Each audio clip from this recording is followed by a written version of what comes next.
ನಮಸ್ತೆ. ನಾನು ಸಹನಾ.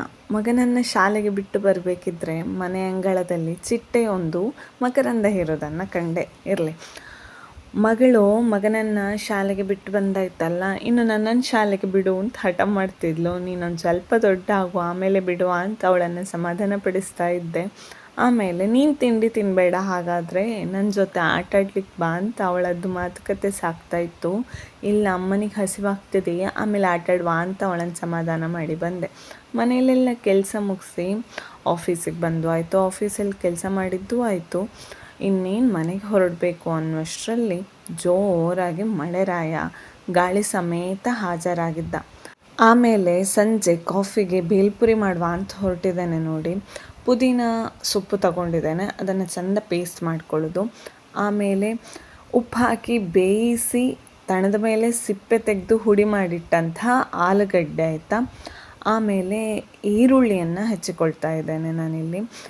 ಈರುಳ್ಳಿಯನ್ನು ಟೊಮೆಟೊವನ್ನೆಲ್ಲ ಸಣ್ಣ ಸಣ್ಣಗೆ ಹೆಚ್ಚಿಕೊಳ್ಬೇಕು ಅಂತ ಹೇಳಿದರೆ ಈ ಥರದ ಒಂದು ಚಾಪರ್ ಇದ್ದರೆ ಭಾರಿ ಸುಲಭ ಆಗ್ತದೆ. ಸ್ವಲ್ಪ ಒಂದು 4-5 ತುಂಡು ಮಾಡಿ ಹಾಕಿ ಈ ಥರ ಎಳಿತಾ ಇದ್ದರೆ ಪಟ ಅಂತ ಸಣ್ಣ ಹೋಳಾಗಿ ಬಿಡ್ತದೆ, ಸುಲಭ ಆಗ್ತದೆ ನೋಡಿ. ಈರುಳ್ಳಿ ಸಣ್ಣ ಆಗಿದೆ, ಅದನ್ನು ಈ ಬಟಾಟೆ ಹುಡಿ ಮಾಡ್ಕೊಂಡಿದ್ದಾನಲ್ಲ ಅದಕ್ಕೆ ಹಾಕ್ಕೊಳ್ತಾ ಇದ್ದೇನೆ. ಆಮೇಲೆ ಅದರಲ್ಲೇ ಹುಡಿ ಮಾಡಿದ ಟೊಮೆಟೊ, ಹುಡಿ ಮಾಡಿದ್ದಲ್ಲ ತುಂಡು ಮಾಡಿದ ಟೊಮೆಟೊ, ಆಮೇಲೆ ಕಡಿದುಕೊಂಡಂತಹ ಪುದೀನ, ಆಮೇಲೆ ಸೌತೆಕಾಯಿ, ನಾವು ಚಕ್ಕರ್ಪೆ ಅಂತ ಕೂಡ ಕರೀತೇವೆ ಅದನ್ನು.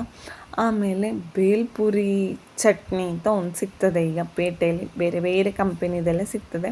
ಹುಳಿ ಸಿಹಿ ಖಾರ ಎಲ್ಲ ಇರ್ತದೆ. ಅದನ್ನು ಸ್ವಲ್ಪ ಇದಕ್ಕೆ ಹಾಕ್ಕೊಳ್ಳೋದು ನೋಡಿ. ನಮಗೆ ಎಷ್ಟು ಪ್ರಮಾಣದಲ್ಲಿ ಬೇಕೋ ಅಷ್ಟು ಹಾಕ್ಕೊಳ್ಳೋದು. ಆಮೇಲೆ ಅದನ್ನೆಲ್ಲ ಚೆಂದ ಮಿಕ್ಸ್ ಮಾಡೋದು. ಮಿಕ್ಸ್ ಮಾಡಿದಾಗ ಈ ಥರ ಬಣ್ಣ ಬರ್ತದೆ ನೋಡಿ. ಆಮೇಲೆ ಇನ್ನು ಕೋಡು ಬಳೆಯೋ ನಿಪ್ಪಟ್ಟೋ ಯಾವುದನ್ನಾದರೂ ಒಂದನ್ನು ಹುಡಿ ಮಾಡಿ ಹಾಕ್ಕೊಳ್ಳೋದು. ಆಮೇಲೆ ಸ್ವಲ್ಪ ಮಿಕ್ಸ್ಚರ್ ಹಾಕ್ಕೊಳ್ಳೋದು. ಆಮೇಲೆ ಬೇಕರಿಯಲ್ಲಿ ಈ ಥರ ಸೇಮಿಗೆ ಸಿಗ್ತದೆ, ಅದನ್ನು ಹಾಕ್ಕೊಳ್ಳೋದು. ಆಮೇಲೆ ನಮ್ಮ ಹುರಿಯಕ್ಕಿ, ಮಂಡಕ್ಕಿ ಅಂತ ಕೂಡ ಕರೀತಾರೆ, ಬೇರೆ ಬೇರೆ ಹೆಸರುಂಟು. ನಾವು ಹುರಿಯಕ್ಕಿ ಅಂತ ಕರೆಯೋದು. ಅದನ್ನು ಕೂಡ ನಮಗೆ ಎಷ್ಟು ಪ್ರಮಾಣದಲ್ಲಿ ಬೇಕೋ ಅಷ್ಟಕ್ಕೆ ಹಾಕ್ಕೊಂಡು ಚೆಂದ ಮಿಕ್ಸ್ ಮಾಡೋದು. ಮಿಕ್ಸ್ ಮಾಡಿದಾಗ ನೋಡಿ ಈ ಥರ ಬಣ್ಣ ಬರ್ತದೆ. ತುಂಬ ಯಮ್ಮಿಯಾಗಿರ್ತದೆ ಆಯಿತಾ ತಿನ್ನಲಿಕ್ಕೆ. ಸಂಜೆ ಹೊತ್ತಿಗೆಲ್ಲ ಮಾತ್ರ ಮಿಕ್ಸ್ ಮಾಡಿದ ತಕ್ಷಣ ತಿಂದುಬಿಡಬೇಕು, ಇಲ್ಲಾಂದರೆ ಮೆತ್ತಗಾಗಿ ಬಿಡ್ತದೆ. ಅಂತೂ ಈಗ ಒಂದು 4-5 ದಿವಸದಿಂದ ಮಳೆಗೂ ನಾನು ಮಳೆಗಾಲದಲ್ಲಿದ್ದೇನೆ ಅಂತ ಹೇಳೋದು ಅರಿವಾಯಿತೋ ಏನೋ. ಬೇಸಿಗೆಯಲ್ಲಿ ಇಲ್ಲ, ಅಪರೂಪಕ್ಕೊಮ್ಮೆ ಬಂದರೆ ಆಗೋದಿಲ್ಲ ಅಂಥೇಳಿ ಮಳೆ ಬರಲಿಕ್ಕೆ ಶುರುವಾಗಿದೆ. ಇವತ್ತಿನ ಕತೆ ಇಷ್ಟೇ.